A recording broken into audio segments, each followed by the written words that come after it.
ওই যে দেখলেন যে লোকটা শুয়ে আছে, পাশ থেকে পাথর মেরে তার মাথাকে ভেঙে চৌচির করে দেওয়া হচ্ছে। রাজুলুন আলেম, উনি হচ্ছেন মওলানা মানুষ। উনি কেমন মানুষ? মওলানা মানুষ। হুজুর এবার আটকা পড়েছে।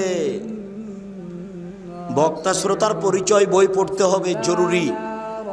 হুজুরকে দিয়ে জাহান্নাম উদ্বোধন হবে। কাকে দিয়ে জাহান্নাম উদ্বোধন হবে?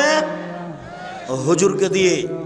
আল্লাহ রাসূল বলছেন যে জিবরাইল আমাকে মেরাজে নিয়ে যাচ্ছেন উপরে। হঠাৎ দেখি অনেক মানুষ যাদের ঠোঁট এবং জিভাকে আগুনের কেঁচি দিয়ে কেটে দেওয়া হচ্ছে, আগুনের কেঁচি দিয়ে জিভা কেটে দেওয়া হচ্ছে। আমি বললাম জিবরাইল মান হাওলা, একই কথা। ছি ছি ছি ছি ছি ছি, জিভা কেন আগুনের কেঁচি দিয়ে কেটে দেওয়া হচ্ছে? তখন জিবরাইল বলছেন হাওলাই খুতবান উম্মতিক, এরা হচ্ছে আপনার উম্মতের বক্তা, যারা বক্তৃতা করে বেড়াতো। আমি জানি না আপনার মুফাসসিরের কি হবে। আপনার মুফাসসির দিয়াড়ের মাটিতে এসে 3 ঘন্টা বক্তব্য দিল, তারপরে বলছে এই আয়াতের তাফসীর তো আরো 2 দিন লাগবে। আল্লাহর কসম, ওরকম তাফসীর দুনিয়াতে নাই। আপনি বাস্তব পরীক্ষা করবেন। এই ছেলে কতদিন থেকে টাকা এভাবে উঠাও গো তাফসীর মাহফিলে?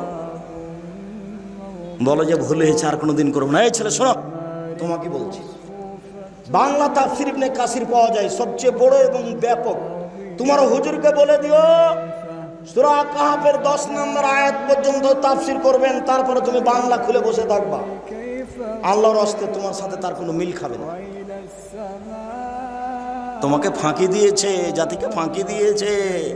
20,000 টাকা লস হয়েছে, আবার মুরগির গোস্ত, আবার একটু মনে হয়ে গেলে চোখ গরম। হ্যাঁ, গাড়ি পাঠাননি, আমি দেখে আসছি না।